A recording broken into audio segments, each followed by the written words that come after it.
இப்போ சங்கீதா அவர்களை பொறுத்தளவில் கரெக்டாக இந்த நேரம் இந்த வழக்கை தொடுக்க வேண்டிய தேவை என்ன சார்? 2026 வெயிட் தேர்தல் பண்ணியா தொடுப்பாங்க. அவங்களுக்கு தோணி இருக்கு, வழக்க போடுறாங்க வைக்கல. இதில் விஜயை பழி வாங்கணும் அப்படிங்கிற மாதிரி. விஜய் பழி வாங்குறதுக்கு என்ன இருக்கு? விஜய் பழி வாங்கினா அப்போ விஜய் தப்பு செஞ்சுருக்காருன்றீங்களா? என்ன சொல்கிறீங்க? இல்லை, ஒரு டார்ச்சர் எனக்கு நடந்திருக்கு அப்படிங்கிறத அவர்களுடைய வழக்கில் வந்து பேசியிருக்கிறாங்க. அதன் மூலமாக இவங்க சங்கீதா. ஆமாம், டார்ச்சர்னால தான், சைக்கோ டார்ச்சர்னால தான் அவங்க போயிட்டாங்கன்னு சொல்லியிருக்காங்க. உண்மை தானே அது?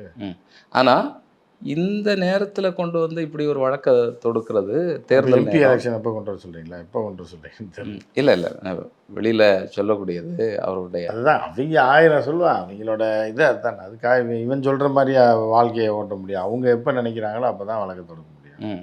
இவன் சொல்கிறான்றதுக்காக அப்புறம் கவுன்சில் எலெக்ஷன் வர நேரத்தில் அந்த அம்மா வந்துச்சுன்னுவான், அடுத்து எம்பி எலெக்ஷன் வந்துச்சுன்னுவான், புரியுதா? அதுக்கப்புறம் மேலவை தேர்தல் நேரத்தில் தான் பழி வாங்குது அந்த அம்மான்னு வாங்க, புரியுதா?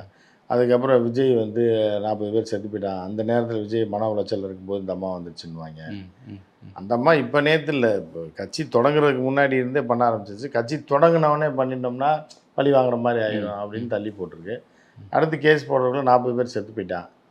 40 பேர் செத்த நேரத்தில் அவரே மன உளைச்சலில் இருக்கார், மேலும் மேலும் இது பண்ணக்கூடாது, இப்படி தள்ளி தள்ளி கொண்டு வந்து காலமே போயிடுச்சு. அப்புறம் அந்த அம்மாக்கு வயசாகிரும்ல, 60 வயசுலேயே அவர் டைவர்ஸ் கேஸ் போட முடியாது. அதுக்கப்புறம் வாழ்ந்தா என்ன வாழ்ல என்னன்னு.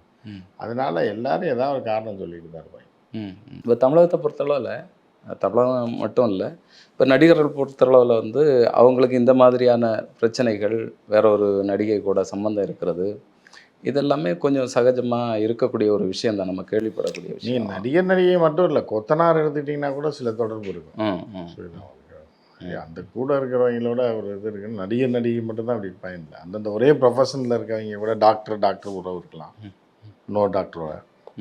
எல்லாத்துலேயும் அது வந்து பாயிண்ட் ஒன். எல்லா நடிகையோட தொடர்பு வச்சுருக்காங்களா? இல்லை. சிவகுமார் இருந்தார், அவர் எத்தனை நடிகையோட தொடர்பு வச்சுருந்தார்? இல்லை. டிஆர் இருந்தார், ஒரு பொண்ணை தொடவே மாட்டார், தூரத்தில் ஒரு 10 அடி தூரத்தில் இதில் தான் இருப்பார் அவர்.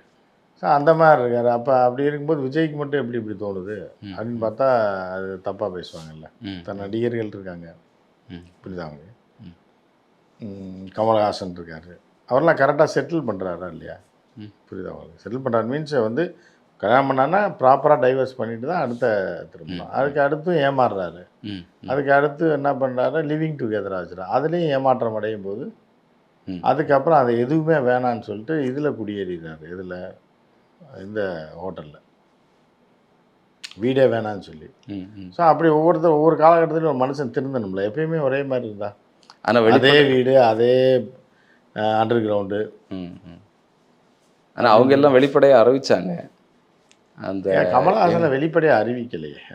2-3 ஒய்ஃப் வரைக்கும் அறிவிச்சாரு. என்னுடைய அந்தரங்கத்தில் வந்து தலையிடாதீங்க அப்படின்னாரு. அந்தரங்கத்தில் தலையிடுறதில்ல, அந்த பொண்ணே வந்து சொல்லும்போது தலையிட்டு தானே ஆக வேண்டியது. அந்த மாதிரி தான் இருக்குது. இப்போ அஜித் இருக்கார், அவர் மேலே ஏன் அந்த மாதிரி குற்றச்சாட்டு வரல? சூர்யா இருக்கார், அவர் மேலே வரல. கார்த்தி இருக்கார், அவர் மேலே வரல. புரியுதா அவங்களுக்கு? ஸோ அப்படி வருது அப்படிங்கும்போது அப்போ வந்து விஜய் மேலே வருது அப்படின்னா விஜய் வந்து எப்படி ஆளுன்றது நீங்கள் பார்த்து. அது நடிகைன்னு சொல்லக்கூடாது. நடிகையில் வந்து எல்லா ப்ரொஃபஷன்லேயும் இருக்குது, எல்லா துறை சார்ந்தவர்களும் வந்து பொதுவானது, மனித சமூகத்துக்கு பொதுவானது தான். அதை வந்து நீங்கள் சினிமான்றதை பிரிக்கக்கூடாது. ஆனால் இவருக்கு வந்து இவர் ஒரு அரசியல் கட்சி தலைவராக இருக்கிறாரு, நடிகராக இருக்கிறாரு. இதை வந்து நேர்மையான முறையில் வந்து இதை செட்டில் பண்ணி விட்டுட்டா, அவங்க ஏற்கனவே பேசியிருக்கான்னு சொல்கிறாங்க, பேச்சுவார்த்தை குடும்ப உறவினர்களை கூப்பிட்டு பேசியிருக்கிறதா சொல்கிறாங்க, வழக்கறிஞரை வச்சு பேசினதாக சொல்கிறாங்க. இதில் செட் பண்ணி விடாமல் இருக்கிறதுக்கான காரணம் எல்லாத்தையும் மொத்தமாக ஆட்டையை போடணும் தான். வேறு என்ன? இந்த அம்மா ஒரு பெரும்பகுதி காசு கேட்கும். இப்போ 150 ரூபா சம்பளம் வாங்குறவன்ட்ட கோர்ட்டு வந்து என்ன சொல்லும், மாதம் ஒரு 2000 ரூபா ஜீவனாம்சம் கொடுன்னு சொல்லும். 150 கோடி வாங்குறவன்ட்ட என்ன சொல்லும், மாதத்துக்கு ஒரு 2 கோடி கொடு, இல்லை 25 லட்சம் கொடுன்னு. ஸோ அப்போ வந்து இவர் வந்து வீட்டில் அவனுக்கு பச்சை தண்ணி கூட கொடுக்க மாட்டாப்புல. பெரிய அமௌண்ட்டை கேட்கும்போது அதிர்ச்சி ஆகிறாப்புல, நம்ம சம்பாதிச்ச காசு இப்படியா போகணும் அப்படின்ற மாதிரி. அவருடைய பிள்ளைகளுக்கு தானே கேட்குறாங்க. அவருடைய பிள்ளைகள் கேட்டால், பிள்ளைகள்னால் எல்லாத்தையும் பிள்ளைகள் கொடுத்துட்டு என்ன பண்ணுறது? நியாயமாக தானே, மானம் தானே சார். இல்லை காசு அவங்க அப்பா கொடுக்கறது. காசு கேட்பாரு, அவங்க அம்மா காசு கேட்கும், மக கேட்கும், பையன் கேட்பான், எல்லாரும் கொடுத்துட்டா அவருக்கு என்ன மீதி மிஞ்சாதுல்ல. 250 கோடி ரூபா வருது ஒரு திரைப்படத்துக்கு. வாங்குறாரு, அவருக்கு வேணும்ல, அவர் சம்பாதிக்கிறாருன்னா அவர் செலவுக்கு தானே வாங்குறாரு.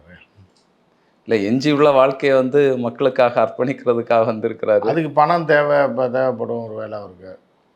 புரியுதா? மக்களுக்கு அர்ப்பணித்து வீடு வீடாக வேறு போகிறேன்னு சொல்லியிருக்காரு எலெக்ஷன் முடிஞ்சு. அப்படி இருக்கும்போது அதுக்கெல்லாம் காசு தேவைப்படும். இப்போ தனி விமானத்தில் போகிறாரு, வண்டி இருக்குது, அது டீசல் போடணும், இது போடணும், அப்புறம் அதை வந்து இது பண்ணணும். ஒரு சிபிஐ திடீர்னு வழக்குன்னு கூப்பிடுவான், அதுக்கு ஃப்ளைட்டில் போகணும், ஹெலிகாப்டரில் போகணும், காசு வேணும். இதெல்லாம் யார் தருவாங்க? மக்களுக்காக உழைக்கிறவருக்கு அவர் தானே இது பண்ண முடியும். அதனால் அவர் காசு சேஃப்டி பண்ணணும்னு பார்க்குறாரு. இல்லை இவர் எப்படி ஊழல் எல்லாம் ஒழிப்பார்? சொந்த குடும்பத்தில் இருக்கக்கூடிய பிரச்சனையை தீர்க்காம. ஊழலை ஒழிப்பேன்னு அவர் சொல்லவே இல்லை எப்போவுமே. ஊழல் ஒழிப்பேன்னு அவர் சொல்ல, ஊழலுக்கு எதிரான ஒரு இது வச்சு மனநிலையில் இருக்கேன்னு தான் சொல்லியிருக்காரு. திடீர்னு வந்து வேணா, அதாவது முள்ளால் எடுக்கிற மாதிரி, ஊழலை வச்சு ஊழலை ஒழிக்கிற மாதிரி அப்படி ஒரு புது டெக்னாலஜி அவர் வச்சுருக்காரு.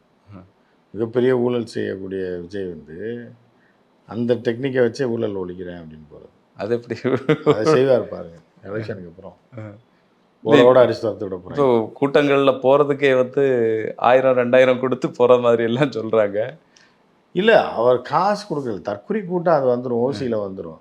அவங்க ட்ரெயின் ஆகணும். அவங்கள வந்து இன்னொரு 10 கூட்டத்துக்கு அலக்கழிச்சிங்கன்னா அவனே காலியாகிடும், வரமாட்டான். அதுக்கப்புறம் நான் அவனால் முடியாது, வேலைக்கும் போகாமல், படிப்பறிவும் கிடையாது, சொல் புத்தியும் கிடையாது, சுய புத்தியும் கிடையாது, வந்து இப்போ தற்கொலைங்களை எத்தனை நாளைக்கு அவனால் சமாளிக்க முடியும்? முதல்ல ஆர்வமாக 2-3 கூட்டத்துக்கு வருவாங்க, பேட்டி கொடுப்பாங்க, எல்லாம் போடுவாங்க. அதுக்கப்புறம் வந்து ஒரு ட்ரை பண்ணுறது தான். இதை பார்த்துட மாட்டாரா விஜய்? இந்த பிள்ளைங்கள்லாம் பேட்டி கொடுக்குறது பார்த்து நம்மளை கூப்பிட மாட்டாரா அப்படின்றது. கூப்பிட மாட்டாரா மீன்ஸ் கூட்டத்துக்கு முன்னாடி ரோல உட்காந்து ஏதாவது பொறுப்பு கொடுக்குறதுக்கு அது அப்படின்னு நினச்சி அந்த பிள்ளைங்க பேசுகிறது. இவருடைய மவுசு குறைஞ்சு போகும் அப்படிங்கிறதுனால தான் இவர் வந்து கூட்டங்களை குறைக்கிறாரா? இப்போ எலெக்ஷனுக்கு முன்னால் நான் வந்து சந்திக்க வரமாட்டேங்கிறது சொல்லுவாங்க. எல்லாமே வெளியில் வந்துட்டா எல்லாமே தெரிஞ்சு போயிடும். ஒரு 10 டைம் வந்துட்டாலே அதுக்கப்புறம் அவனும் கூட்டம் வரமாட்டேன். பார்த்துட்டேன் விஜய், நான் திண்டுக்கல்லே பார்த்துட்டேன், மதுரையிலே பார்த்துட்டேன் அப்படின்னு விட்டுருவாங்க. அதனால தான் வீட்லேயும் மறைஞ்சிருக்கு.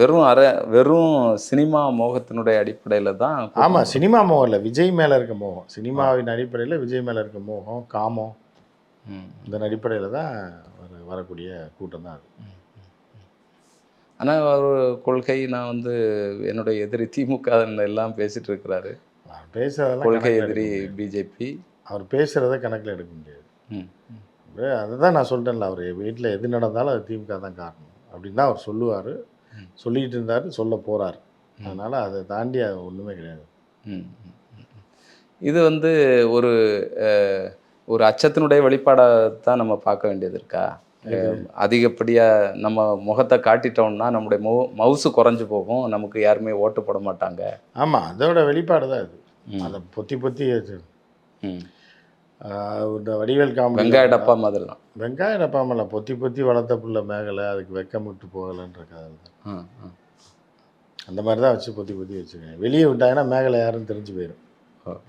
அதனால் மேகலையை மெயின்டைன் பண்ணிட்டே இருப்பாங்க எலெக்ஷன் வரைக்கும். எலெக்ஷனுக்கு அப்புறம் எல்லாம் தெரிச்சு ஓடிடுவாங்க.